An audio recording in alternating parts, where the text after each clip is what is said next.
आपने अगर नोटिस किया हो, हमने अपनी नेटिव लैंग्वेज कैसे सीखी है? क्या हमने ग्रामर सीखा है? नहीं, हमने सिर्फ लिसनिंग और स्पीकिंग किया है। हमें वो माहौल मिला है हमारे आसपास। हम जो लैंग्वेज बोल पा रहे हैं ना, नेटिव लैंग्वेज, उसी लैंग्वेज में हमारे पेरेंट्स बात करते हैं। इसीलिए तो हमने वो सुन के बचपन से हमें आदत हो गई है। अब नींद में भी अगर कोई सवाल पूछे ना, तो हम उसे जवाब हमारी नेटिव लैंग्वेज में ही देते हैं। क्योंकि हमारे सेंसेस को उसकी आदत हो गई है। तो हमारे सेंसेस को आदत होना ज़रूरी है इस लैंग्वेज की। Hey, hi everyone! Once again, welcome back to Learn English with Sonali. For those who are new here, I am Sonali, and here I provide you tips to improve your fluency of English language. So guys, I hope that you all are doing well. So I hope you have watched my previous video of how to train your brain to think in English language. But if you have not watched it yet, then please watch it, because in that video I have shared with you 5 to 6 tips which can help you to train your brain to think in English language.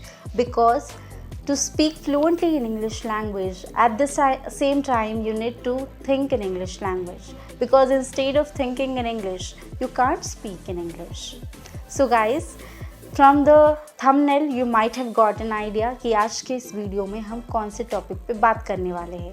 सो आज के इस video का topic है how I learned English language. So guys, ये जो video है मैं my one of viewer उनके रिक्वेस्ट पे बना रही हूँ। वो चाहते थे कि मैं इस टॉपिक पे वीडियो बनाऊँ कि मैंने इंग्लिश लैंग्वेज कैसे सीखी। सो गाइज़, मैंने इंग्लिश लैंग्वेज कैसे सीखी, इस टॉपिक पे मैं पहले भी एक वीडियो बना चुकी हूँ। एक्चुअली वो वीडियो इंग्लिश में है, लेकिन ये वीडियो मैं हिंदी में बना रही हूँ, क्योंकि मैं जानती हूँ कि बहुत सारे इंग्लिश लैंग्वेज लर्नर्स हैं जो बिगिनर्स हैं, जिन्हें बिल्कुल पता नहीं है कि स्टार्ट कहाँ से करना है, कैसे करना है, कौन से स्टेप लेने हैं, ग्रामर कितना इम्पॉर्टेंट है, स्पीकिंग की प्रैक्टिस कैसी करनी है, लिसनिंग कितना इम्पॉर्टेंट है। So they have lot of questions in their brain. So guys, आज का ये जो वीडियो है वो आपको ज़रूर हेल्प करेगा। इसमें मैं आपको बताऊंगी कि मैंने इंग्लिश लैंग्वेज कैसे सीखी है, जब मैं बिगिनर थी तब मैं क्या सोचती थी, मैंने कैसे स्टेप लेना स्टार्ट किया है। So if you are eager to know answer of these questions, so you are at right place. So let's get started with our today's topic without any further delay. So guys, आप देख रहे हैं कि मैं English में बात कर पा रही हूँ। तो मैं आपको बता दूँ कि मैं इंग्लिश मीडियम से पढ़ी हुई नहीं हूँ। ओके, तो मेरा एजुकेशन पूरी तरीके से इंग्लिश मीडियम से हुआ है, ऐसा कुछ भी नहीं है। ओके, और ऐसा बिल्कुल नहीं है कि अगर आप इंग्लिश मीडियम से ही पढ़ोगे, आपकी इंग्लिश मीडियम से ही पढ़ाई हो गई है, तो ही आप इंग्लिश लैंग्वेज में बात कर सकते हो। ऐसा कुछ भी नहीं होता। If you want to learn English language, तो आप ज़रूर सीख सकते हैं और ज़रूर बोलना स्टार्ट भी कर सकते हैं। Okay, it is possible for you. तो मैं बता दूं कि मेरा जो एजुकेशन है फर्स्ट से लेकर 10th स्टैंडर्ड तक वो हुआ है मराठी मीडियम में।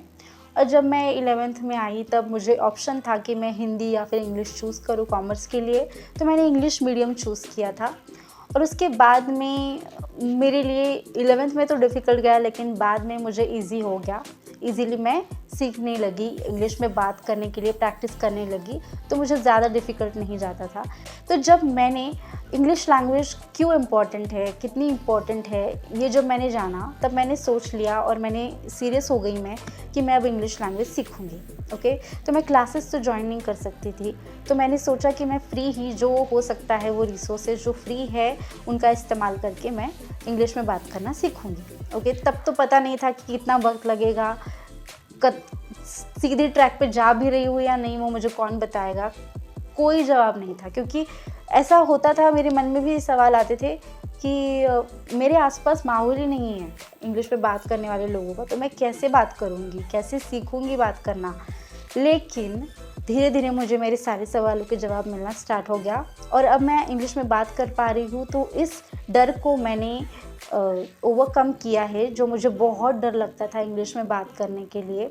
मैं ये सोचती थी कि अगर मेरे आसपास जो लोग इंग्लिश में बात कर रहे हैं, मैं उनके साथ खड़ी हो जाऊँ और उन्हें ये पता चल जाए कि मुझे इंग्लिश लैंग्वेज में बात करना नहीं आता है, वो मुझ पे हंसेंगे। ये सोच के मैं इंग्लिश में बात करना अवॉइड करती थी और मैं वहाँ से ना चली जाती थी, गायब हो जाती थी। तो चलिए मैं आपको बताती हूँ कि मैंने स्टार्टिंग कहाँ से की है।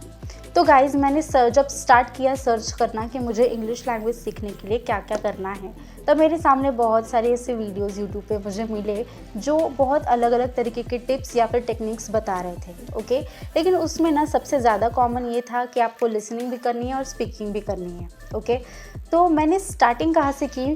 तो मैंने स्टार्टिंग की है लिसनिंग से। ओके, तो मैं ना बहुत ही ज़्यादा इंग्लिश में हर रोज़ सुनने की कोशिश करती थी। यानी कि ना ऐसा नहीं है कि आपको डायरेक्टली इंग्लिश मूवीज़ ही देखनी है सबटाइटल के साथ में। मैंने कोशिश करके देखा था, लेकिन मुझे समझ में नहीं आया, क्योंकि मुझे बहुत ही टफ जा रहा था ये समझना कि वो एक्चुअली बोल क्या रहे हैं। वो समझना बहुत डिफ़िकल्ट जा रहा था। इसीलिए मैंने सोचा कि मैं थोड़ा सा सिंपल तरीके से स्टार्ट करती हूँ। इसीलिए मैं हर रोज़ ना कार्टून की स्टोरीज़ देखती थी इंग्लिश में।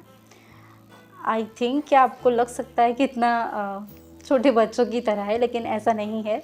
कार्टून स्टोरीज़ बहुत हेल्प करती है आपको इंग्लिश लैंग्वेज अगर आप सीखना चाहते हैं तो।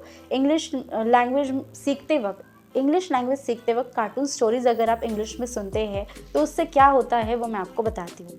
इंग्लिश लैंग्वेज में जो स्टोरीज़ बनाई होती है, स्टोरीज़ में मोस्ट ऑफ द टाइम आप देखेंगे कि डेली लाइफ की कॉन्वर्सेशंस दी हुई होती है। ओके, तो मॉरल स्टोरीज़ में बहुत ज़्यादा देखती थी और उसी में मुझे ना बहुत हेल्प होने लगा कि मैं सेंटेंस के कंस्ट्रक्शन को समझने लगी कि सेंटेंसेस कैसे बनाने होते हैं। क्योंकि ग्रामर तो मुझे पता था कि ग्रामर में क्या क्या होता है, उसका इस्तेमाल कैसे करना है, ये मुझे पता नहीं था इंग्लिश में बात करते वक्त। ओके, तो वो लिसनिंग से मुझे पता चल जाता था कि मुझे कौन सा वर्ड कहाँ पे यूज़ करना है।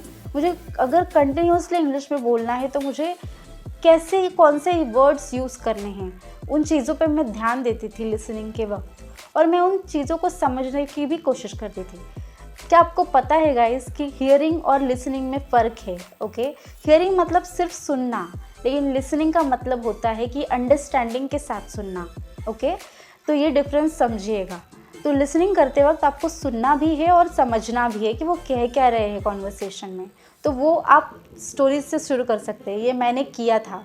ओके, और स्टोरीज धीरे धीरे करके स्पीच, और यूट्यूब पे ना मुझे एक फ्री जो सीरी है वो मिली थी, उसका नाम है लर्न इंग्लिश विद फ्रेंड्स। तो वो मैंने आपको शेयर करने के लिए मेरे यूट्यूब के चैनल पे आपको वो वीडियो मिल जाएगा। मैंने सेपरेट वीडियो बनाया था, उसमें आपको मैंने बताया था कि ये इंग्लिश लैंग्वेज की जो सीरी है वो आप सुन सकते हो, देख सकते हो। उस सीरी में ना स्पेसिफिकली ना वो सीरी इंग्लिश लैंग्वेज लर्नर्स के लिए बनाई गई है।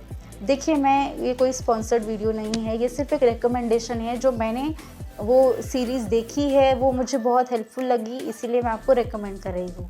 सो गाइज़, उस सीरी में ना मैंने ना बहुत सारे वर्ड्स नए नए सीखे, और वो सीरी जो है वो डेली लाइफ कॉन्वर्सेशन के रिलेटेड थी। यानी कि कुछ फ्रेंड्स की सीरीज़ है वो, और उस सीरीज़ में डेली लाइफ की वो जो कॉन्वर्सेशन कर रहे हैं ना, वो उसमें दिखाई गई है।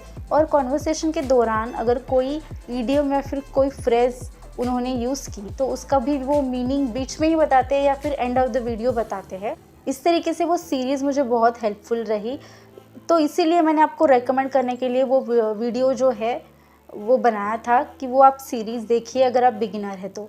और if you really want to improve your English language तो मैं आपको वो वीडियो का जो डिस्क्रिप्शन में लिंक है वो भी दे दूँगी। तो इस तरीके से मैंने लिसनिंग पे फोकस किया है। और दूसरी चीज़ मैं आपको ये बताना चाहती हूँ कि मेरे भी आसपास ना इंग्लिश लैंग्वेज सीखने के लिए माहौल नहीं था। बहुत सारे इंग्लिश लैंग्वेज लर्नर्स कहते हैं कि मेरे आसपास माहौल नहीं है इंग्लिश लैंग्वेज सीखने के लिए, तो मैं कैसे सीखूँ?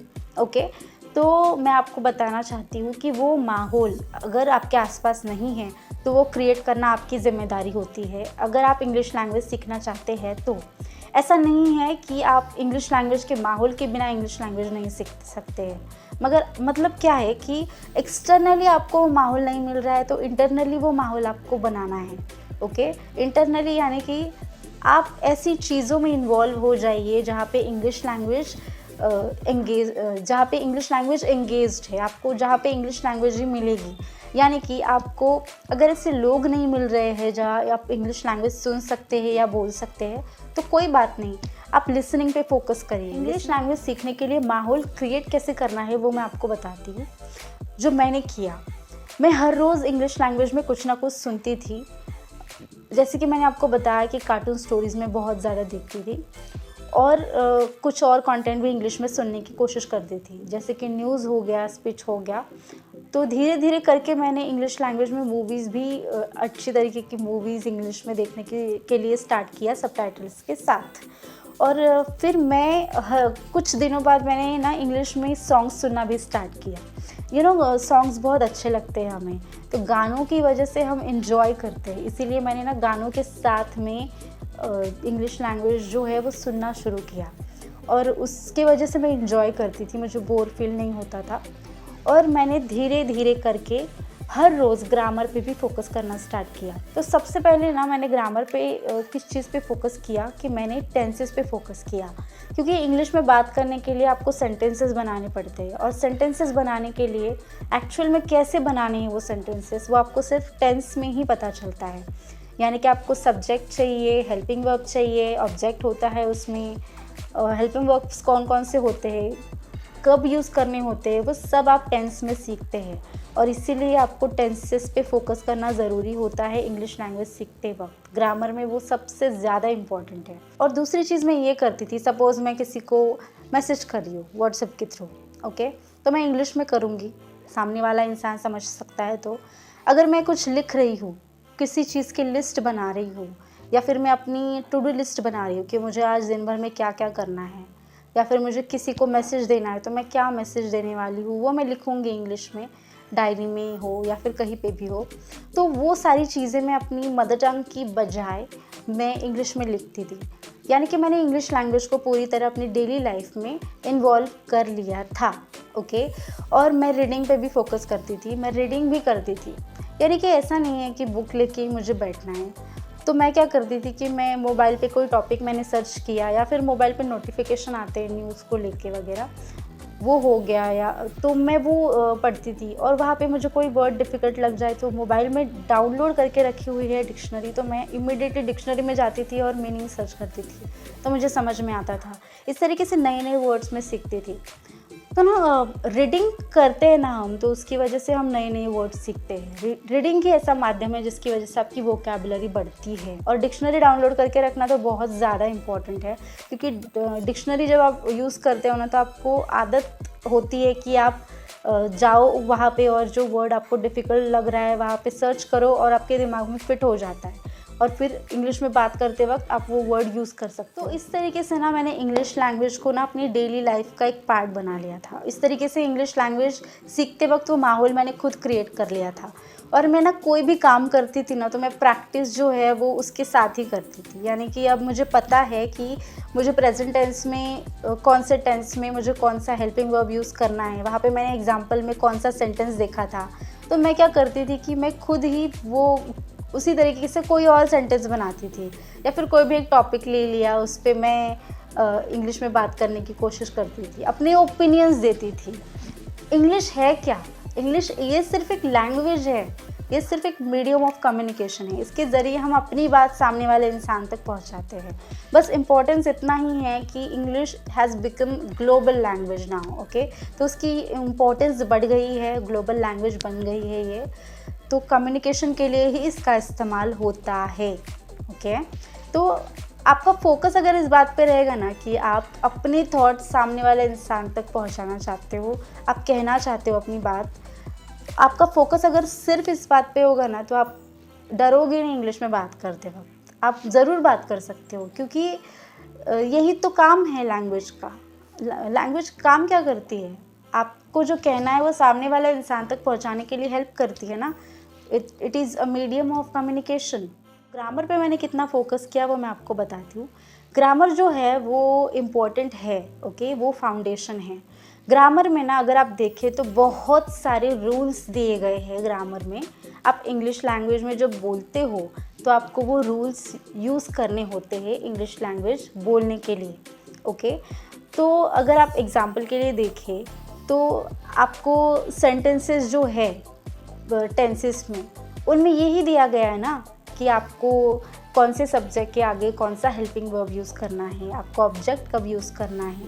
अगर आप देखें ना तो सिंपल लैंग्वेज में grammar is a set of rules which helps you to speak fluently in English language. English में बात करने के लिए ग्रामर आपको हेल्प करता है, बस इतना ही काम है ग्रामर का, ओके। और अगर आप ग्रामर से शुरुआत करते हो ना तो आप लिसनिंग और स्पीकिंग बहुत अच्छे से कर सकते हो, प्रिसाइजली कर सकते हो। गलतियाँ कर रहे हो तो अपने आप को सुधार सकते हो। तो मैंने ग्रामर पे फोकस करते करते हुए ही, छोटे छोटे टॉपिक्स पे ग्रामर पे फोकस करते करते हुए ही मैंने इंग्लिश में बात करना सीखा है। ओके, तो लिसनिंग के वक्त मुझे पता चल जाता था कि सेंटेंस कैसे कंस्ट्रक्ट करने हैं, कौन कौन से वर्ड्स कहाँ पे यूज़ करने होते हैं। तो टेंसेस में मैंने जब देखा कि प्रॉपरली कौन से हेल्पिंग वर्ब्स है, कौन से जो सब्जेक्ट्स है, वो उन पे मैंने फोकस किया। और जब मैं एक्चुअल में बोलने की प्रैक्टिस कर रही हूँ तब मैंने उन रूल्स को इस्तेमाल किया। बहुत सारे ऐसे फ्री रिसोर्सेस हैं जिनका इस्तेमाल मैंने किया है। ओके, और स्पीकिंग करते वक्त मैंने क्या किया आपको मैं बताती हूँ। मैंने ना क्या किया था, मोबाइल में ना गूगल असिस्टेंट का जो ऑप्शन है, फंक्शन है, वो मैंने यूज़ किया। अब जब हम हे गूगल कहते हैं तब वो हमें रिस्पॉन्स देती है ना, तो मैं क्या करती थी कि मैं उससे बात करती थी, कोई भी सवाल पूछती थी, कोई भी फ़नी सवाल हो जाए या फिर कुछ भी मुझे बोलना हो, कुछ भी मुझे जानना हो, कोई भी इंस्ट्रक्शन देनी हो गूगल को मोबाइल में सेटिंग के लिए, तो मैं वो इंस्ट्रक्शन इंग्लिश में देती थी। मैं इंग्लिश में बात करती थी गूगल असिस्टेंट के साथ, प्रैक्टिस करती थी। ओके, और मैं गूगल ट्रांसलेशन का भी इस्तेमाल करती थी। गूगल ट्रांसलेशन में आप देखेंगे बहुत अलग अलग तरीके की भाषाएं भी है, आप स्विच कर सकते हैं। मतलब आपको English to Hindi, Hindi to English, Marathi, जो चाहे वो आप लैंग्वेज वहाँ पे ट्रांसलेशन के लिए चूज़ कर सकते हैं। तो मैं क्या करती थी, मेरे मन में क्यूरियोसिटी होती थी, अगर ये सेंटेंस मराठी में इस तरीके से बोला जाता है तो इंग्लिश में किस तरीके से बोला जाता होगा। तो इसीलिए मैं क्या करती थी, मैं गूगल ट्रांसलेशन का इस्तेमाल करती थी। मैं वो मराठी में लिखती थी, फिर मैं इंग्लिश में ट्रांसलेशन देखती थी, या फिर इंग्लिश में लिखती थी, फिर मराठी में ट्रांसलेशन देखती थी। तो इस तरीके से मैंने उसका भी इस्तेमाल किया है। या आपको में भी बचपना लगता होगा, लेकिन इंग्लिश लैंग्वेज आपको सीखनी है सीरियसली, मतलब इतना भी सीरियस नहीं लेना है आपको कि बहुत ही स्ट्रिक्ट हो जाना है। आपको एंजॉय करके सीखना है, हर रोज़ आपको थोड़ा थोड़ा टाइम देना है। मतलब ऐसे नहीं है कि आप 1 घंटा 2 घंटा दे दीजिए, आपको थोड़ा थोड़ा करके अपनी लाइफ में जो आप डेली की एक्टिविटीज़ कर रहे हो उसके साथ आपको इंग्लिश लैंग्वेज को इन्वॉल्व कर लेना है। यानी क्या, आप कहीं बैठे हो, आपके आसपास कोई चीज़ें हैं, तो इसे इंग्लिश में क्या कहते हैं, आपके मन में सवाल आ रहा है तो उसका जवाब भी ढूंढना चाहिए ना। तो देखिए, इंग्लिश लैंग्वेज इसी तरीके से आपको आपकी लाइफ में इन्वॉल्व करनी होती है। तो लिसनिंग और स्पीकिंग बहुत इम्पॉर्टेंट होता है इंग्लिश लैंग्वेज सीखते वक्त, या फिर आप कोई भी लैंग्वेज सीखिए। ओके, आपने अगर नोटिस किया हो, हमने अपनी नेटिव लैंग्वेज कैसे सीखी है? क्या हमने ग्रामर सीखा है? नहीं, हमने सिर्फ लिसनिंग और स्पीकिंग किया है। हमें वो माहौल मिला है हमारे आसपास। हम जो लैंग्वेज बोल पा रहे हैं ना, नेटिव लैंग्वेज, उसी लैंग्वेज में हमारे पेरेंट्स बात करते हैं, इसीलिए तो हमने वो सुन सुन के बचपन से हमें आदत हो गई है। अब नींद में भी अगर कोई सवाल पूछे ना तो हम उसे जवाब हमारी नेटिव लैंग्वेज में ही देते हैं।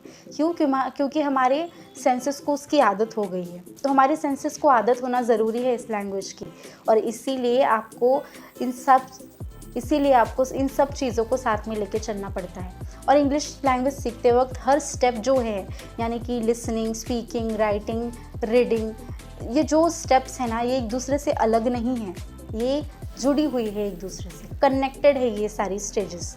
तो इस चीज़ को समझना बहुत ज़रूरी है। ओके, अगर आप बिगिनर है तो आपको ये वीडियो बहुत हेल्प करेगी गाइस। तो यूट्यूब पे ना, मैंने बताया कि मैं ये सीरीज़ वगैरह देखती थी इंग्लिश में। मैंने धीरे धीरे मूवीज़ देखना स्टार्ट किया इंग्लिश लैंग्वेज में, और मैंने ना ऐप्स का इस्तेमाल किया धीरे धीरे करके स्पीकिंग के लिए। अब जब मैं खुद से प्रैक्टिस करती थी, उसके बाद में मैं गूगल असिस्टेंट के साथ भी यूज़ करके उसका प्रैक्टिस करती थी। और फिर मुझे एक ऐप मिला था इंग्लिश टॉक करके, उस पर मैं प्रैक्टिस करती थी, क्योंकि वहाँ पे रियल ह्यूमंस होते थे और वो सिंपली आपको कॉल कनेक्ट करना होता था और इंटरनेट का यूज़ होता था, और आप उनसे बात कर सकते थे इंग्लिश में, आपकी इंग्लिश लैंग्वेज इम्प्रूव करने के लिए। और हाँ, मैंने ना इंग्लिश लैंग्वेज में बात करने के लिए जब स्टार्ट किया धीरे धीरे करके, मुझे जहाँ भी मौका मिला ना इंग्लिश में बात करने का, मैंने वो मौका नहीं छोड़ा है। मैं वहाँ पे बात करती थी इंग्लिश में। ओके, मैं डरती नहीं थी। तो ये जो फियर है ना, उसे भी दूर करना बहुत इम्पॉर्टेंट होता है। सो गाइज़, ये है मेरी इंग्लिश लैंग्वेज की जर्नी। वैसे तो मैंने 1-2 महीने में नहीं सीखा है, because it is not possible for any person to learn any language within 1 or 2 month। It's up to you guys कि आप कितना समय दे रहे हो, आप कितने एफर्ट्स डाल रहे हो। आप 1 साल में भी सीख सकते हो, 2 साल में भी सीख सकते हो, कितने भी साल में सीख सकते हो। आपको ज़्यादा से ज़्यादा टाइम नहीं लेना है, तो आपको कंसिस्टेंसी के साथ में स्टेप्स लेने हैं। हर रोज़ प्रैक्टिस करनी है, हर रोज़ लिसनिंग वगैरह करनी है, हर रोज़ थोड़ा थोड़ा ग्रामर पे फोकस करना है। ओके, सो गाइज़, ये है मेरी इंग्लिश लैंग्वेज सीखने की जर्नी। आई होप कि अगर आप बिगिनर है तो आपको ये वीडियो हेल्प करेगी। So let me know your opinions in the comment section. So guys, let's meet in a next video with the new topic. Until then, bye bye.